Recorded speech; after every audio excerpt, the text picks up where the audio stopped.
Hello, welcome to Unity's weekly message, brought to you courtesy of the coronavirus. Otherwise, we would be joyfully meeting in person, but now we're brought to you by the magic of technology. So wherever you are, we are one in spirit. This is the third of our series in Embracing Uncertainty, collecting your sheroes and heroes. Today, I love this little cartoon, Welcome to the Club, showing all the superheroes talking to the nurses. We know what a great job they are doing out there. We're going to start out with some affirmations that we ended our last lesson with, because last week Daniel Naiman was a guest speaker for us. So just to remind us where we were in Embracing Uncertainty, I relax my consciousness. Just take a deep breath there. I unset my heart. I wear the world as a loose garment. I learn to dance with grace on the constantly shifting carpet. I learn to dance with grace on the constantly shifting carpet. There's a wonderful little quote that I love. It says, "The barns burned down. Now I can see the moon." It's from a little book called The Zen Companion, The Little Zen Companion. And I love this idea that there's this whole disaster, but the focus is on the moon, what you can see, looking right beyond all the things that may be heavy on somebody's heart. So this really reminds us that if we can embrace the good that comes from whatever life hands us, that we've come a long way in embracing uncertainty. If we can look past the disaster, it's there, we're not ignoring it, but if we look past it to see the good, then being uncertain about things, starts becoming okay. We know we're going to make it. And let's face it, life has handed off a lot of things to all of us in our lifetime, all those unexpected things. Back in 2000, when Al Gore lost the election, his concession speech, he shared a lesson that he had received from his father. He said, "As for the battle that ends tonight, I do believe, as my father once said, that no matter how hard the loss, defeat might serve as well as victory to shape the soul and let the glory out." Defeat might serve as well as victory to shape the soul and let the glory out. That no matter what happens, how black and dismal and difficult it might seem at the time, it may be enough, maybe something you realize how much is going to help strengthen you and help you grow. I know in my own life, there was a time back in 2012 where I was in a living situation that absolutely was not safe, and I needed to get out of it. And I did so quite quickly, unprepared. I left with the clothes on my back in the car in which I was driving. And, for the next few days, there was a little bit of desperation that, oh my goodness, I don't have any of my things. I have nothing. I just have the clothes on my back. And then that morphed fairly quickly into, oh my goodness, do I ever feel liberated? Sometimes our things own us. And right now I didn't have to decide what to keep, what not to keep. It was just all gone. And it was okay. I was absolutely okay. There was a great gift in that.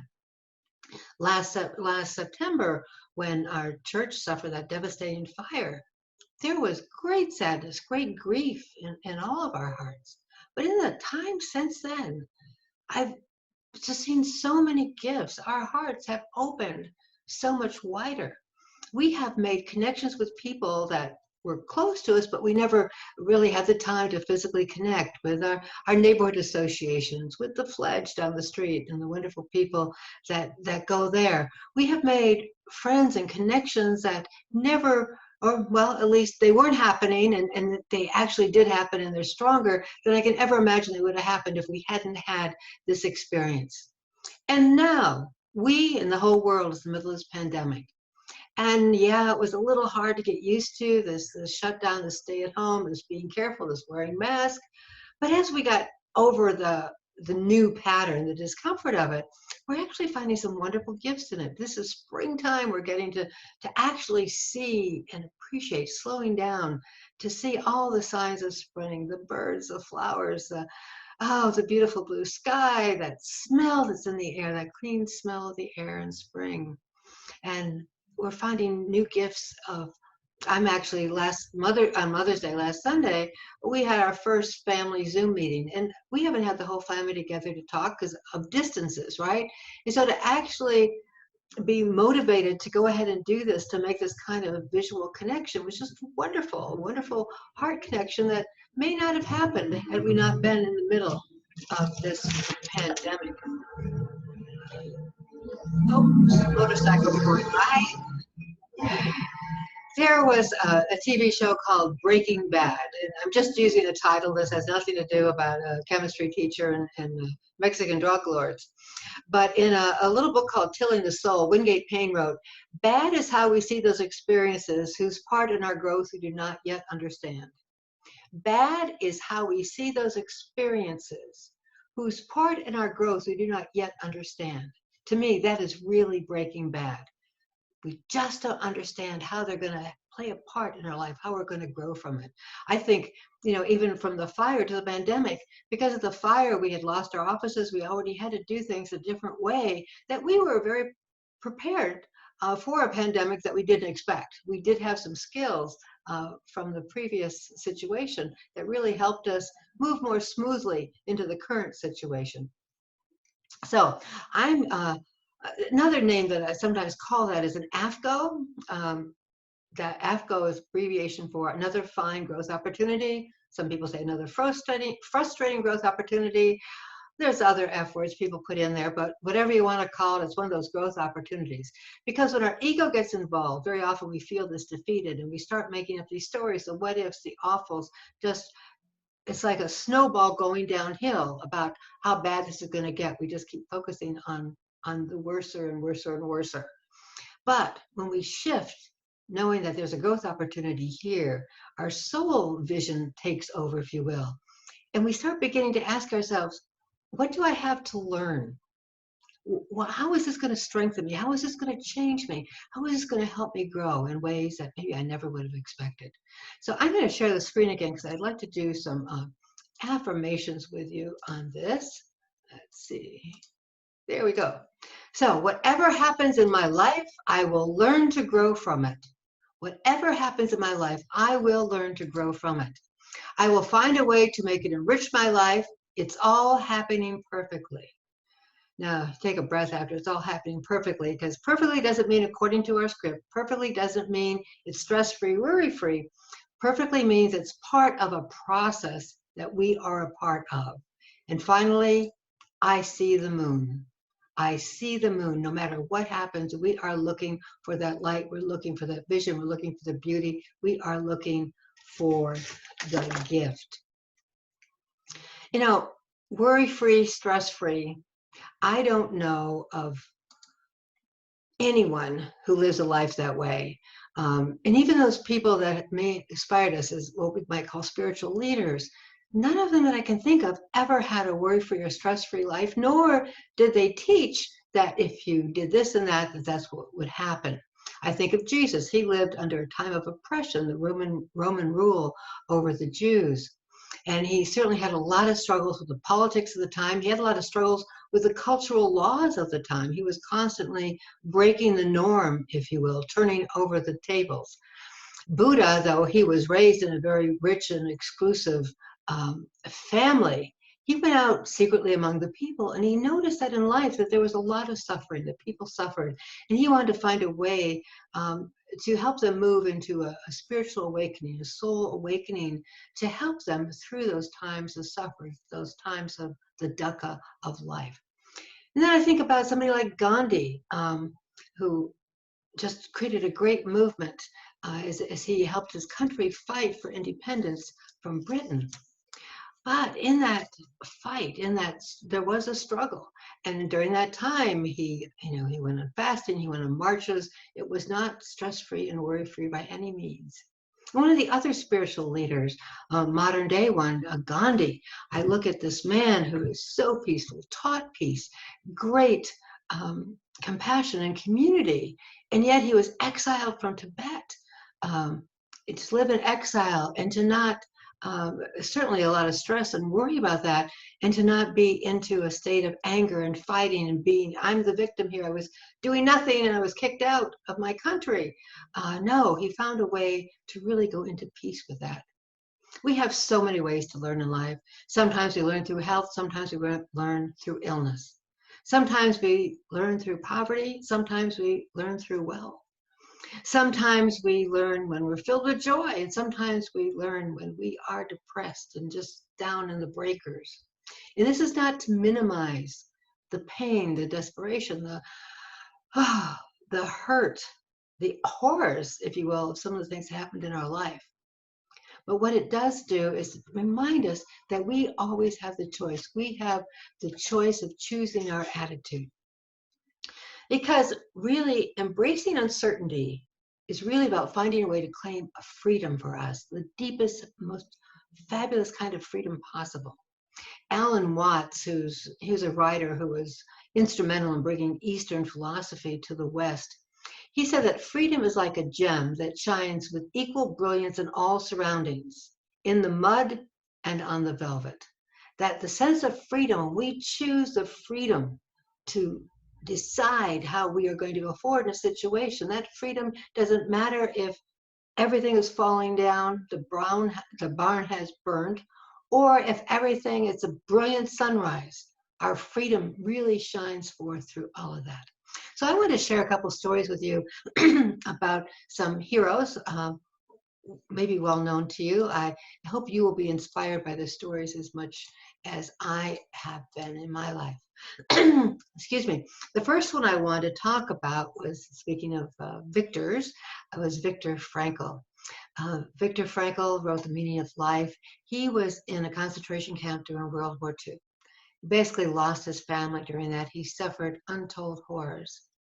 But through all of that, he understood that the horrors, as awful as this was, it did not touch his soul, it didn't destroy it. As a matter of fact, it kind of awakened his soul, if you will. And he found that even in the toughest of times, that humanity seemed to find a sense of humor, a sense of curiosity, a sense of appreciation. And what really astounds me is how he found humanity had a sense of generosity, that even when they had nothing, if they had a little scrap of bread, they would share it. They were just, if they had nothing else to share with their own bodily warmth for somebody who's not well, they would do that. It's just a wonderful, wonderful aspect of humanity. And he wrote that everything can be taken from a man but one thing, the last of the human freedoms, the choice of one's attitude in any given set of circumstances, to choose one's own way. Our choice of attitude in any circumstances. And I mean, he walked his talk. He really did. Another hero in my life is Ram Dass. I first came across him in the early 70s at the Bodhi Tree out in California. He wrote this book, Remember Be Here Now. Some of you may have read it too. It's a wonderful needle drop book that you kind of open it and it always tells you exactly what you needed to know in that moment. And he was a wonderful spiritual leader, had great insights. And then in 1997, he had a stroke and became physically paralyzed. It was quite a struggle to come back to any degree. But in his final years, he just passed this last December, he was in a wheelchair. He had difficulty finding words, which for a wordsmith, he was brilliant with words. For him to find words, it was just painful for him to walk through. But he found out some interesting things through all of these physical limitations. First of all, when people say, don't you miss being able to walk and dance and run and do all these things? And he goes, that was him. This is me. He looked at his life as being two incarnations, that before the stroke, that was an incarnation, and that's how he lived life. And after the stroke was like another incarnation, and this is how he was living life. And for his speech, he still taught. He was always offering classes, sharing his wisdom. And he found that his inability to choose words quickly, it took him a while sometimes to find words, that it gave his students time to ponder what he was saying. And perhaps the lessons went in a little more deeply, were a little more memorable. He did say that after the stroke, it really shattered his ego. He took great pride in all the stuff that he did. And he was one that would definitely be a caregiver. He was always the helper. And when his soul took over, he found that he had made that move, the helper to the helpee. And in that, he also found that there was really no difference between the helper and the helpee, because we all are one, and this is all part of the roles we play in each other's life. And when asked about his stroke, he said, "I haven't been cured by my stroke, but I have definitely been healed by it." Oh, that just so inspires me. He wasn't cured of the circumstances, but he was healed on the inside, at a soul level. Well, more current, Malala. You might remember this wonderful woman. She's 22 now, and back when she was 15, she was really, really promoting women being educated. And the Taliban didn't like that, and they came on her school bus and they shot her. She took a bullet through her brain. And it was a really difficult recovery. They took out part of her skull to operate on her brain. But in less than a year, this young woman was at the United Nations speaking on behalf of the importance of educating women around the world. She just felt so strongly. She said, one child, one teacher, one book, one pen can change the world. She knew that as an individual, she or anybody else could make the difference, could make that change. And Malala said, "I think they may be regretting that they shot Malala. Now she is heard in every corner of the world." And she was actually a Nobel Peace Prize winner at 17, the youngest ever. And she just so inspires me. She's not bitter. She is progressive and powerful and passionate. Which brings me up to one other hero I want to share, and that's Greta Thunberg.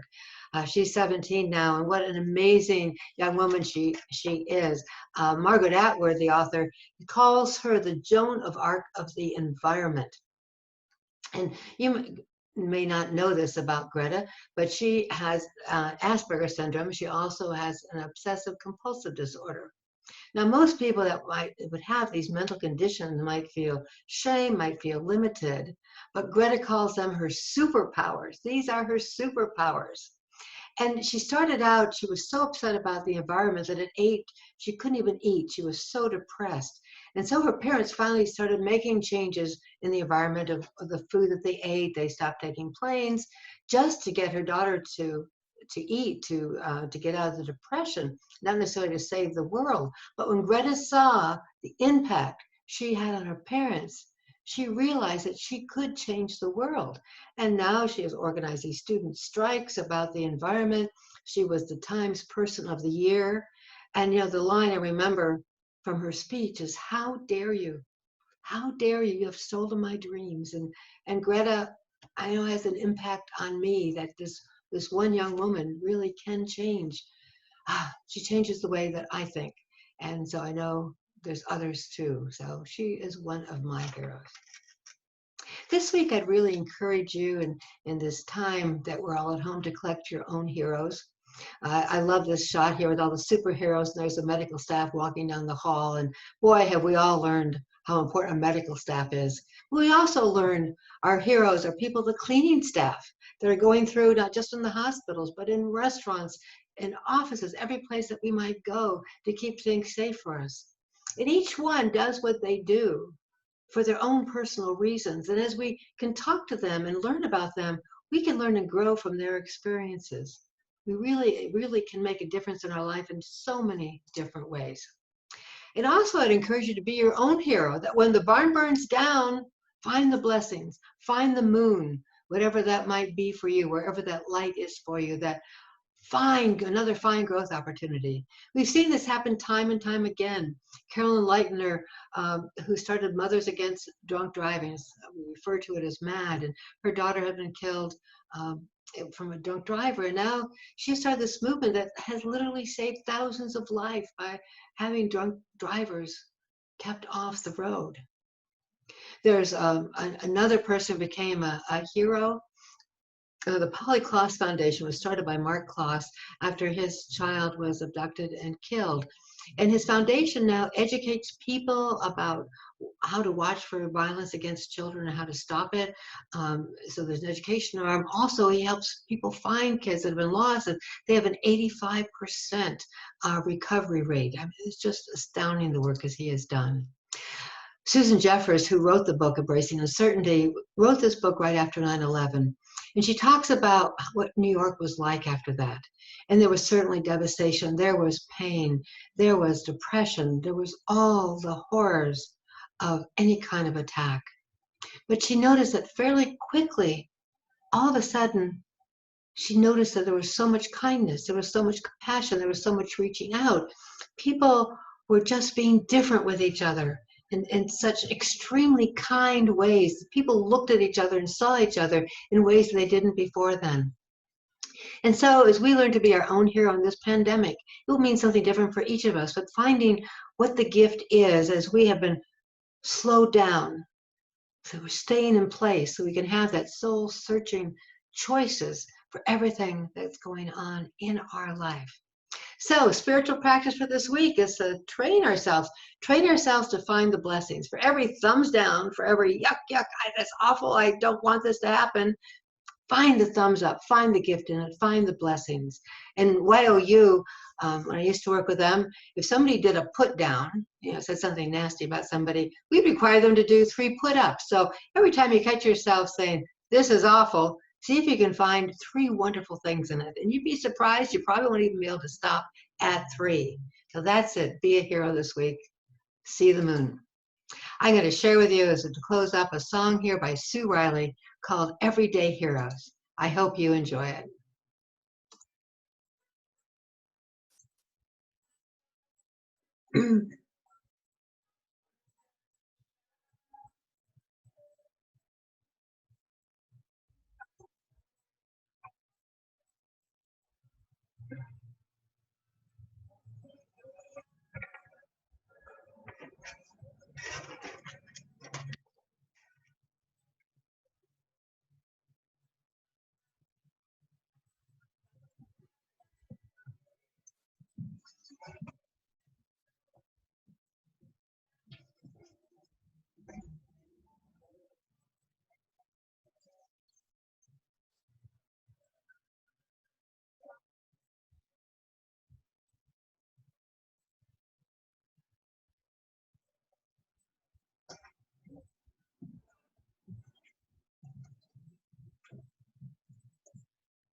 Thank you, Sue Riley.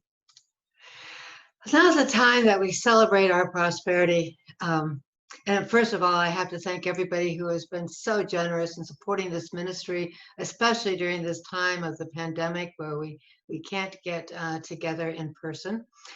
Some people donate electronically online and some people mail checks.